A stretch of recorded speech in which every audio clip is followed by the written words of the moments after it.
ಜೈ ಹಿಂದ್. ನೋಡ್ರಿ, ಪರ್ಸೆಂಟೇಜ್ ಕ್ವಶನ್ಸ್ಗಳನ್ನ ನಾವು ಡಿಸ್ಕಷನ್ ಮಾಡೋಣ. ಪಾರ್ಟ್ 2 ತುಂಬಾ ಇಂಪಾರ್ಟೆಂಟ್ ಎಕ್ಸಾಮ್ ಪರ್ಪಸ್. ಎಕ್ಸಾಮ್ಸ್ ಅಲ್ಲಿ ಇನ್ನೇನು ನಾನು ಸಾಲ್ವ್ ಮಾಡ್ಕೊಂತ ಅದೆಲ್ಲ ನಾನು ಲಾಸ್ಟ್ ಟೈಮ್ ಮಾಡಿದೆಲ್ಲ ಬೇಸಿಕ್ಸ್ ಆಯ್ತು. ಇನ್ನು ಎಕ್ಸಾಮ್ ಪರ್ಪಸ್ ಏನೇನು ಕ್ವಶನ್ಸ್ಗಳು ಬರ್ತಾವಲ್ಲ ಎಲ್ಲ ಪಾರ್ಟ್ 2 ಮತ್ತು ಪಾರ್ಟ್ 3 ಅಲ್ಲಿ ಬರುತ್ತೆ. ಎಲ್ಲನೂ ಒಂದ್ಸರಿ ನೋಡ್ಕೊಳ್ಳಿ, ಆಮೇಲೆ ಪ್ರಾಕ್ಟೀಸ್ ಅನ್ನ ಮಾಡ್ರಿ, ಎಲ್ರಿಗೂ ಶೇರ್ ಮಾಡ್ರಿ, ಅದೇ ತರ ಸಬ್ಸ್ಕ್ರೈಬ್ ಆಗ್ರಿ. ನಿಮ್ಗೆ ಎಲ್ರಿಗೂ ಯೂಸ್ ಆಗ್ತಿದೆ ಅಂತಂದು ಹೇಳಿದ್ರೆ ಲೈಕ್ ಮಾಡ್ರಿ. ನೋಡ್ರಿ, ಡೈರೆಕ್ಟ್ ಕ್ವಶನ್ಸ್ಗಳನ್ನ ನಾವು ಸಾಲ್ವ್ ಮಾಡ್ತಾ ಹೋಗೋಣ. ಕಿರಣ್ ಅವರ ಸಂಬಳ ಅರುಣ್ ಅವರಿಗಿಂತ 20% ಹೆಚ್ಚಾಗೈತೆ. ಹಾಗಾದ್ರೆ ಕಿರಣ್ಗಿಂತ ಅರುಣ್ ಅವರ ಸಂಬಳ ಶೇಕಡ ಎಷ್ಟು ಕಡಿಮೆ ಇರುತ್ತೆ ಅಂತಂದ್ ಹೇಳಿ ಉಲ್ಟಾ ಕೇಳಿದಾನ. ಈಗ ನೋಡ್ರಿ, ಕಿರಣ್ ಅವರ ಸಂಬಳ ಅರುಣ್ ಅವ್ರಿಗಿಂತ 20% ಹೆಚ್ಚು. ಹಂಗಾದ್ರೆ ಕಿರಣ್ಗಿಂತ ಅರುಣ್ ಸಂಬಳ ಎಷ್ಟು ಕಡಿಮೆ ಅಂತಂದ್ ಹೇಳಿ ಕ್ವಶನ್ ಐತೆ. ಸೊ ಅದನ್ನ ನಾವು ಇವಾಗ ಚೆಕ್ ಮಾಡ್ಕೊಬೇಕು. ಇವಾಗ ಯಾವ ತರ ಮಾಡ್ತೀರಿ ನೋಡ್ರಿ. ಫಸ್ಟ್ ಏನ್ ಮಾಡ್ಬೇಕು, ನಾವು ಸಿಂಪಲ್ ಆಗಿ ಬರ್ಕೊಡ್ರಿ ಕಿರಣ್ ಮತ್ತು ಅರುಣ್. ಕಿರಣ್ ಮತ್ತು ಅರುಣ್. ಕಿರಣ್ ಅವರ ಸಂಬಳ ಏನಪ್ಪಾ ಅಂದ್ರೆ, ಕಿರಣ್ ಅವರ ಸಂಬಳ ಅರುಣ್ ಅವರಿಗಿಂತ 20% ಹೆಚ್ಚು. ಅರುಣ್ ಅವರಿಗಿಂತ 20% ಹೆಚ್ಚು. ಬಟ್ ಅದ್ರ ಎಷ್ಟು ಹೆಚ್ಚು ಅಂತ ನಮ್ಗೆ ಕೊಟ್ಟಿಲ್ಲ ಅಲ್ಲ. ನಾವೇನ್ ಮಾಡ್ಕೊಳ್ಳೋಣ ಅಂತಂದ ಹೇಳಿದ್ರೆ, ಅರುಣ್ ಅವರ ಸಂಬಳ ಎಷ್ಟಿರ್ತೈತಿ 1 ಅಂತ ಅನ್ಕೊಳ್ಳೋಣ. ಅರುಣ್ ಅವರ ಸಂಬಳ ಎಷ್ಟೈತಿ 1 ಐತಿ. ಸೊ ಇವಾಗ 20% ಹೆಚ್ಚು ಅಂತಂದ ಹೇಳಿದ್ರೆ, ನಾವು ಲಾಸ್ಟ್ ಕ್ಲಾಸ್ ಅಲ್ಲಿ ಮಾಡಿದ್ವಲ್ಲ 400 ಐತೆ. ಸೊ ಅದಕ್ಕೆ 20% ಇನ್ಕ್ರೀಸ್ ಮಾಡಿದಾರೆ ಅಂತಂದ ಹೇಳಿದ್ರೆ 400 ಪ್ಲಸ್ 400 ಇಂಟು 20% ಮಾಡಿದ್ವಲ್ಲ, ಸೇಮ್ ಅದೇ ತರ. ಸೊ ಅರುಣ್ ಅವರ ಸಂಬಳ 1 ಅಂತ ತಗೊಂಡ್ವಿ. 20% ಹೆಚ್ಚಂತ್ರ ಅವ್ರಿಗಿಂತ ಅರುಣ್ ಅವ್ರ ಸಂಬಳ ಇಷ್ಟು, ಅವ್ರಿಗಿಂತ 20% ಹೆಚ್ಚಂದ್ರೆ ಸೊ ಈ ತರ ಬರ್ಕೊಂತೀವಿ. ಕ್ಲಿಯರ್. ಆಮೇಲೆ ಇಂಟು ಎ ಅಂತಂದ್ ಬರ್ಕೊಡ್ರಿ, ಅಂದ್ರೆ ಅರುಣ್ ಅಂತಂದ್ ಬರ್ಕೊಡ್ರಿ. ಇದು ಕಿರಣ್ ಆಯ್ತು. ಈಗ ಅದನ್ನೇ ಬರ್ಕೊಳ್ಳೋಣ. ಕಿರಣ್ 1 ಪ್ಲಸ್ 20% ಅಂತಂದ್ ಹೇಳಿದ್ರೆ ಏನಾಗುತ್ತೆ, 20/100 ಅಂತಂದ್ ಆಗತ್ತ, ಎ ಅಂತಂದ್ ಹೇಳಾಗತ್ತ. ಸೊ ಇಷ್ಟನ್ನ ನಾವು ಕರೆಕ್ಟ್ ಆಗಿ ಬರ್ಕೊಂಡ್ವಿ. ಈಗ ನಾವು ಸಾಲ್ವ್ ಮಾಡೋಣ. ಏನೇನ್ ಬರುತ್ತೆ ನೋಡ್ರಿ. ಕೆ ಇಂಟು ಇದನ್ನ ಲಸ ತಗೊಂಡ್ರೆ ಎಷ್ಟಾಗತ್ತ, 100 ಆಗತ್ತ. ಇಲ್ಲಿ ಇಂಟು 100 ಬರುತ್ತೆ, ಕೆಳಗಡೆ 1 ಇರೋದ್ರಿಂದ. ಸೊ 100 ಪ್ಲಸ್ 20 ಎಷ್ಟಾಗತ್ತೆ, 120 ಎ ಅಂತಂದ್ ಹೇಳಿ ಆಗತ್ತ. ಇಲ್ಲಿ ನೋಡ್ರಿ, ನಮ್ಗೆ ಎಷ್ಟು ಸಾಲ್ವ್ ಮಾಡ್ಬೇಕಾಗತ್ತ ಅಷ್ಟು ಸಾಲ್ವ್ ಮಾಡ್ಬಿಡ್ರಿ. ಸೊ ಟೋಟಲ್ ಆಗಿ ಎಷ್ಟು ಸಾಲ್ವ್ ಆಯ್ತು ನೋಡ್ರಿ, 12/10 ಅಂತಂದ್ ಬಂತು. ಇನ್ನು ಸಾಲ್ವ್ ಮಾಡೋರಿದ್ರೆ ಇನ್ನೂ ಸಾಲ್ವ್ ಮಾಡ್ಬೋದು ನೀವು. ಇನ್ನು ಸಾಲ್ವ್ ಮಾಡೋರಿದ್ರೆ ಸಾಲ್ವ್ ಮಾಡ್ರಿ. ಬಟ್ ಅದ್ರ ಇಲ್ಲಿ ಏನಾಯ್ತು, ಕಿರಣ್ ಅವ್ರದ್ದು 12/10 ಇಂಟು ಎ ಸ್ಯಾಲ್ರಿ ಆಯ್ತು. ಕಿರಣ್ ಅವರ ಸ್ಯಾಲರಿ ಏನಂತಂದ ಹೇಳಿದ್ರೆ 12/10 ಆಫ್ ಎ ಸ್ಯಾಲ್ರಿ, ಅರುಣ್ ಅವ್ರ ಸ್ಯಾಲ್ರಿ ಆಯ್ತು. ಬಟ್ ಅದ್ರ ನಮ್ಗೆ ಏನ್ ಕೇಳಿದಾರ, ಕಿರಣ್ಗಿಂತ ಅರುಣ್ ಅವರ ಸಂಬಳ ಶೇಕಡ ಎಷ್ಟು ಕಡಿಮೆ ಅಂತ ಕೇಳಿದಾರ.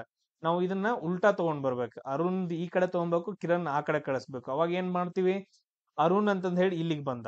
ಸೊ ಕಿರಣ್ ಅಂತಂದ್ ಬಂದ್ರೆ ಇದು ಕೆಳಗಡೆ ಬರುತ್ತೆ, ಇದು ಮೇಲ್ಗಡೆ ಹೋಗುತ್ತೆ. ಸೊ 10 ಮೇಲ್ಗಡೆ ಹೋಯ್ತು, 12 ಕೆಳಗಡೆ ಬಂತು, ಈ ತರ ಬಂತು. ಈಗ ನೋಡ್ರಿ, ಅರುಣ್ ಅವರ ಸಂಬಳ ಕಿರಣ್ ಅವರಿಗೆ 10 ಇಂಟು 12 ಇಂಟು ಕೆ ಅಂತಂದ್ ಆಗತ್ತ.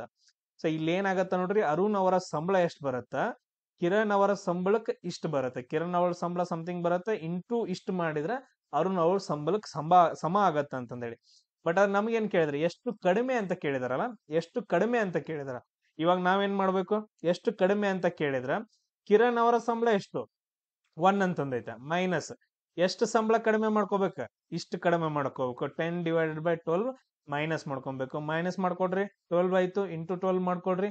ಸೊ ಇಲ್ಲಿ 1 ಐತ್ ಕೆಳಗಡೆ, 12 ಮೈನಸ್ 10 ಅಂತಂದ್ ಹೇಳಿದ್ರೆ 2 ಆಗತ್ತ. 2 ಒಂದ್ಲೆ 2 ಆರ್ಲೆ 1/6 ಆಯ್ತು.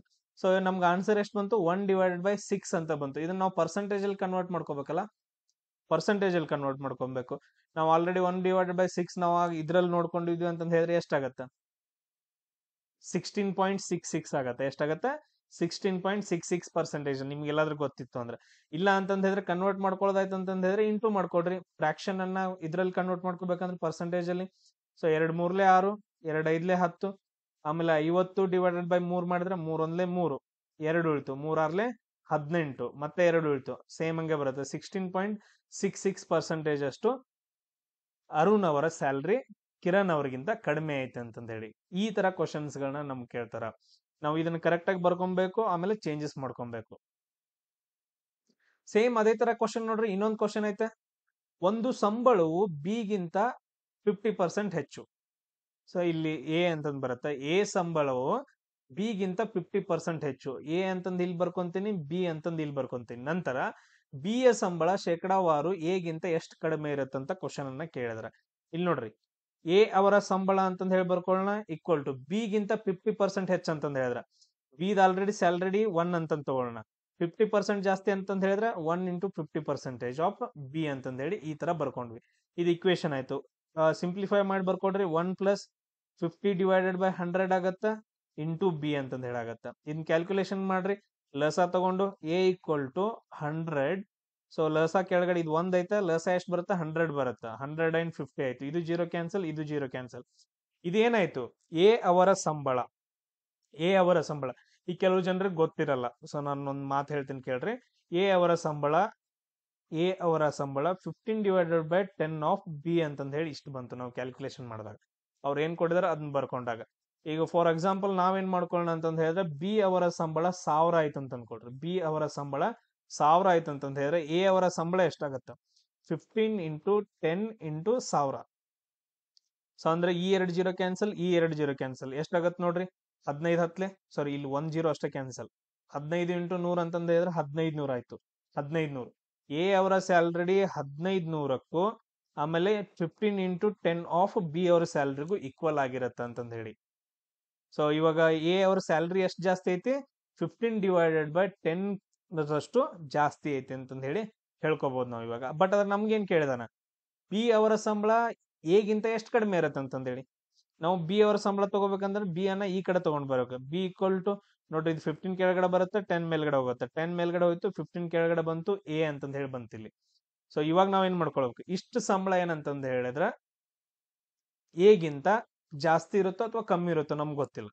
ಸೊ ಎಗಿಂತ ಇಷ್ಟು ಸಂಬಳ, ಬಿ ಸಂಬಳ ಎ ಸಂಬಳ ಎರಡು ಸೇಮ್ ಇರಬೇಕು. ಬಟ್ ಆದ್ರೆ ಇಲ್ಲಿ ಕೆಳಗಡೆ ಇಲ್ಲೊಂದು ಸಂಖ್ಯೆಯನ್ನ ಕೊಟ್ಟಿದಾರಲ್ಲ, ಇಷ್ಟು ಮೇ ಬಿ ಜಾಸ್ತಿನೂ ಇರ್ಬೋದು ಅಥವಾ ಕಮ್ಮಿನೂ ಇರ್ಬೋದು. ನಮ್ಗೆ ಏನ್ ಕೊಟ್ಟಿದಾರೆ ಅಲ್ಲಿ ಕಡಿಮೆ ಅಂತ ಕೊಟ್ಟಿದ್ದಾರೆ. ಕಡಿಮೆ ಅಂತಂದ್ ಹೇಳಿದ್ರೆ ಎ ಸ್ಯಾಲ್ರಿ 1 ಐತಿ, ಎಷ್ಟು ಕಡಿಮೆ ಇರಬೇಕು, 10 ಡಿವೈಡ್ ಬೈ 15 ಕಡಿಮೆ ಇರಬೇಕು. ಸೊ 15 ನಮ್ದು ಏನ್ ಬರುತ್ತಾ, ಲಸ ಬರುತ್ತಾ, ಇಂಟು 15 ಆಯ್ತು.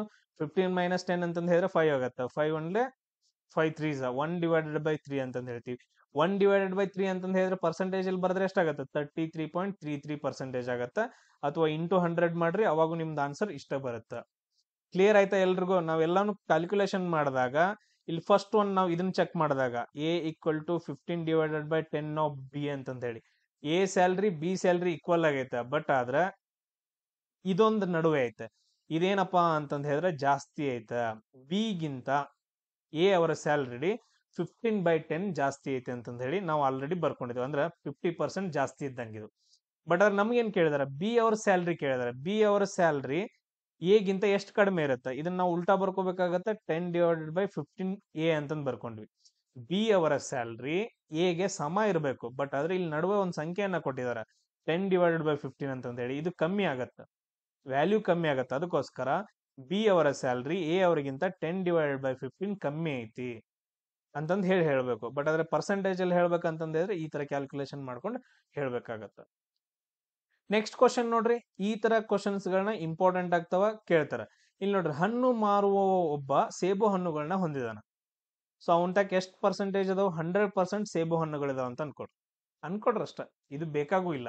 ನೆಕ್ಸ್ಟ್, ಅವನು 40% ಸೇಬು ಹಣ್ಣುಗಳನ್ನ ಏನ್ ಮಾಡ್ತಾನ, ಮಾರಾಟ ಮಾಡ್ತಾನ. ಮತ್ತು ಇನ್ನು 420 ಸೇಬು ಹಣ್ಣುಗಳನ್ನ ಹೊಂದಿದಾರೆ. ಇನ್ನು ಏನಂತಂದ ಹೇಳಿದ್ರೆ 420 ಸೇಬು ಹಣ್ಣುಗಳನ್ನ ಹೊಂದಿದಾನ. 40% ಮಾರಿದಾನ, ಇನ್ನು 420 ಇದಾವ. ಹಂಗಾದ್ರೆ ಮೂಲತಃ ಅವ್ರ ಹತ್ರ ಸೇಬು ಹಣ್ಣುಗಳು ಎಷ್ಟಿದಾವ ಅಂತಂದೇಳಿ ನೋಡ್ರಿ. 100% ಒಳಗಡೆ ಆಲ್ರೆಡಿ 40% ಮಾರಿದಾನ. ಇನ್ ಎಷ್ಟು ಉಳಿದು, 60% ಉಳಿದು. 60% ಉಳಿದು. ಸೊ 60% ನಾವು ಏನಂತ ಕೊಟ್ಟಿದಾನ, 420 ಉಳ್ದಾವ ಅಂತ ಕೊಟ್ಟಿದಾನ. 420 ಉಳ್ದಾವ ಅಂತ ಕೊಟ್ಟಿದಾನ. ಇದು ಒಂದೇ. 60% ಉಳ್ದಾವ ಎದ್ರೊಳಗಡೆ, ಟೋಟಲ್ ಒಳಗಡೆ. ಟೋಟಲ್ ಎಷ್ಟು, ಎಕ್ಸ್ ಅಂತ ತಗೊಳ್ರಿ. ಸೊ ಟೋಟಲ್ ಎಕ್ಸ್ ಅಂತ ತಗೊಳ್ರಿ. ಎಕ್ಸ್ ಅಲ್ಲಿ 40% ಮಾರಾಟ ಆಗಿದಾವ. ಇನ್ನೆಷ್ಟು ಉಳ್ದಾವ, 420 ಉಳ್ದಾವ. ಸೊ ಇಲ್ಲಿ 40% ಮಾರಾಟ ಆಗಿದಾವ ಅಂತ ಹೇಳಿದ್ರೆ ಟೋಟಲ್ 100% ಇರುತ್ತೆ. 100% 40 ತೆಗೆದ್ರೆ 60% ಇನ್ನೂ ಉಳಿದಾವ. ಸೊ ಯಾವ್ದ್ರಲ್ಲಿ, ಟೋಟಲ್ ಒಳಗಡೆ ಇನ್ನು ಎಷ್ಟು ಪರ್ಸೆಂಟೇಜ್ ಉಳ್ದಾವ, 60% ಉಳ್ದಾವ. ಅದ್ರದ್ದು ವ್ಯಾಲ್ಯೂ ಎಷ್ಟೈತಿ, 420 ಐತಿ ಅಂತಂದ್ ಹೇಳಿ. ಸೊ ಈ ತರ ನಾವು ಬರ್ಕೋಬೇಕಾಗತ್ತೆ. ಇಷ್ಟು ಬರ್ಕೊಂಡ್ರೆ ನಮ್ದು ಆನ್ಸರ್ ಮುಗಿತು. ಈ ತರ ಕ್ವಶನ್ಸ್ ಗಳನ್ನ ತುಂಬಾ ಸಾರಿ ಕೇಳಿದಾನ. ತುಂಬಾ ಇಂಪಾರ್ಟೆಂಟ್, ಮೇಲ್ಗಡೆದು ಕೆಳಗಡೆದು. ಇವಾಗ ನಾನು ಸಾಲ್ವ್ ಮಾಡಿದ್ನಲ್ಲ ಅದು. ಸೊ ನೋಡ್ರಿ, ಎಕ್ಸ್ ಇಂಟು 60% ಹೆಂಗ್ ಬರ್ಕೊಂತೀವಿ, ಡಿವೈಡೆಡ್ ಬೈ 100 ಅಂತ ಬರ್ಕೊಂತೀವಿ. 420. ಸೊ ಇದನ್ನ ಆ ಕಡೆ ಕಳಿಸ್ರಿ, 16 ಆ ಕಡೆ ಕಳಿಸ್ರಿ. 420 100 ಆ ಕಡೆ ಕಳಿಸಿದ್ರೆ ಮೇಲ್ಗಡೆ ಬರುತ್ತೆ, 60 ಈ ಕಡೆ ಕಳಿಸಿದ್ರೆ ಕೆಳಗಡೆ ಬರುತ್ತೆ. ಈ 0 ಕ್ಯಾನ್ಸಲ್, ಈ 0 ಕ್ಯಾನ್ಸಲ್. 6 ಒಂದ್ಲೆ 6 7 ಟೋಟಲ್ ಆಗಿ ಎಷ್ಟು ಉಳಿತು, 700 ಉಳಿತು. ಸೊ 700 ಸೇಬು ಹಣ್ಣುಗಳಿದಾವ. 700 ಸೇಬು ಹಣ್ಣುಗಳಲ್ಲಿ 60% ಮಾರಾಟ ಆಗಿಲ್ಲ, 40% ಮಾರಾಟ ಆಗಿದಾವ ಅಂತಂದೇಳಿ. ಸೊ ಈ ರೀತಿಯಾಗಿ ಕ್ವಶನ್ಸ್ ಗಳನ್ನ ನಮ್ಗೆ ಕೇಳ್ತಾರ. ಇವಾಗ ಒಂದೊಂದ್ಸರಿ ಏನ್ ಕೇಳ್ಬೋದು, ಎಷ್ಟು ಮಾರಾಟ ಆಗಿದಾವ ಅಂತಂದ್ ಕೇಳ್ಬೋದು. ಟೋಟಲ್ 700 ಅದಾವ, 420 ಉಳ್ದಾವ. ಸೊ ಮೈನಸ್ 420 ಮಾಡ್ರಿ. ಸೊ 10ರಾಗ 2 ಕಳೆದ್ರೆ 8, ಅದಾದ ನಂತರ ಕೈಲ ಬರುತ್ತಾ. ಸೊ 7ರಾಗ 5 ಕಳೆದ್ರೆ ಎಷ್ಟು, 280. 280 ಸೇಬು ಹಣ್ಣುಗಳು ಮಾರಾಟ ಆಗಿದಾವ, 420 ಉಳಿದಿದಾವ. ಟೋಟಲ್ 700. ಇವಾಗ ನಮ್ಗೆ ಕ್ವಶನ್ ಕೇಳಿದ್ರು, ಟೋಟಲ್ ಕೇಳಿದ. ಈ ರೀತಿಯಾಗಿ ನಾವು ಕ್ವಶನ್ಸ್ ಗಳನ್ನ ಸಾಲ್ವ್ ಮಾಡ್ಬೇಕಾಗತ್ತೆ. ಕ್ಲಿಯರ್ ಎಲ್ರಿಗೂ? ನೆಕ್ಸ್ಟ್ ಇನ್ನೊಂದು ಟೈಪ್ ಕ್ವಶನ್ ಕೇಳ್ತಾರ. ಟೋಟಲ್ ಆಗಿ ಇವಾಗ 2 ಟೈಪ್ ಬಿಡಿಸಿದ್ವಿ. ಈಗ 3ನೇ ಟೈಪ್ ಕ್ವಶನ್, ಮತಗಳ ಬಗ್ಗೆ ಕ್ವಶನ್ಸ್ ಗಳನ್ನ ಕೇಳಬಹುದು. ನೋಡ್ರಿ, ಕ್ವಶನ್ ಏನೈತಿ, ಇಬ್ಬರು ಅಭ್ಯರ್ಥಿಗಳ ನಡುವಿನ ಚುನಾವಣೆ, ಒಂದು ಚುನಾವಣೆ ನಡೆದೈತೆ, ಚುನಾವಣೆ. ಈ ತರ ಕ್ವಶನ್ಸ್ ಗಳು ತುಂಬಾ ಸರಿ ಬಂದಿದಾವ.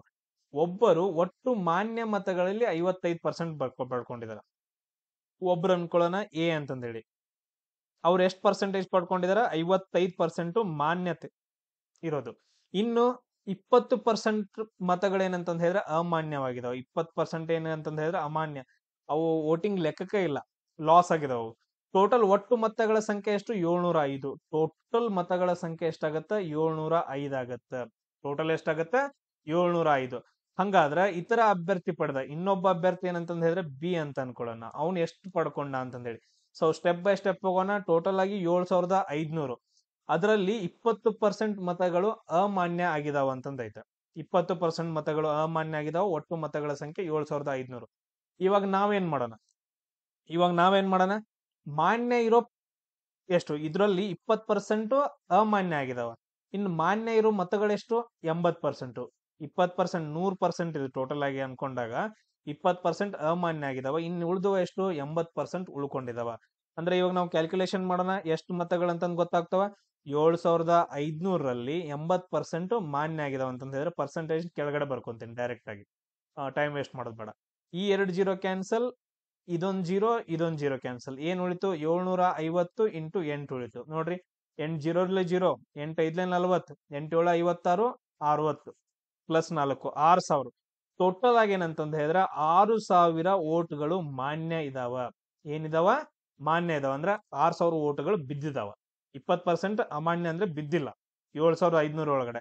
ಸೊ ಅದನ್ನ ನಾವು 80% ಮಾನ್ಯ ಇದಾವಲ್ಲ, ಬಿದ್ದಿದಾವಲ್ಲ ಓಟ್ಗಳು, ಅವನ್ನ ಚಾಲನೆ ಇರೋ ತಗೊಂಬಂದ್ವಿ, ಕ್ಯಾಲ್ಕುಲೇಷನ್ ಮಾಡಿದ್ವಿ, 6000 ಅಂತ ಬಂತು. ಅದ್ರಲ್ಲಿ ಏನ್ ಕೊಟ್ಟಿದಾನ, ಇಬ್ಬರು ಅಭ್ಯರ್ಥಿಗಳ ಚುನಾವಣೆ ನಡೆದೈತೆ. ಒಬ್ನು ಎ, ಇನ್ನೊಬ್ನು ಬಿ ಅಂತಂದೇಳಿ.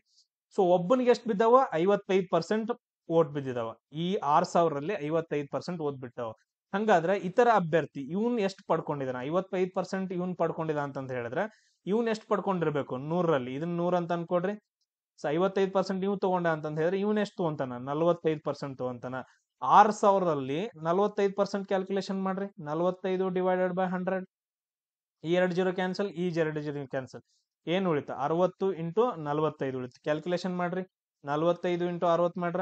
ಈ ಜೀರೋ ಇಲ್ಲಿ ತಗೊಳ್ರಿ. 6 5 30, 6 4 24, 27. 2700 ಓಟು ಇವನ್ ತಗೊಂಡಿದಾನ. ಸೊ ಇತರ ಅಭ್ಯರ್ಥಿ ಎಷ್ಟು ಓಟ್ಗಳನ್ನ ತಗೊಂಡಿದಾನ, 2700 ಓಟ್ಗಳನ್ನ ತಗೊಂಡಿದಾನ. ಈ ರೀತಿಯಾಗಿ ನಾವು ಕ್ಯಾಲ್ಕುಲೇಷನ್ ಅನ್ನ ಮಾಡ್ಕೊಂತ ಹೋಗ್ಬೇಕಾಗತ್ತ. ಹಂಗಾದ್ರೆ ಇವನ್ ಎಷ್ಟು ತಗೊಂಡ, ಸೇಮ್ ಮೈನಸ್ ಮಾಡ್ರಿ. 6000ರಲ್ಲಿ 2700 ಅವ್ನ್ ತಗೊಂಡ್ರೆ 45% ಇವನು. 10ರಲ್ಲಿ 7 ಕಳೆದ್ರೆ 3, ಒಂದ್ ಕೈಲ ಬರುತ್ತ. ಸೊ 6ರಲ್ಲಿ 3 ಹೋದ್ರೆ ಇವನು 3300 ಓಟ್ಗಳನ್ನ ತಗೊಂಡ. ಸೊ ಇವನ್ ಗೆದ್ದ ಅಂತಂದ ಹೇಳಿ. ಈ ತರ ಕ್ವಶನ್ಸ್ ಗಳನ್ನ ನಮ್ಗೆ ಕೇಳ್ತಾರೆ.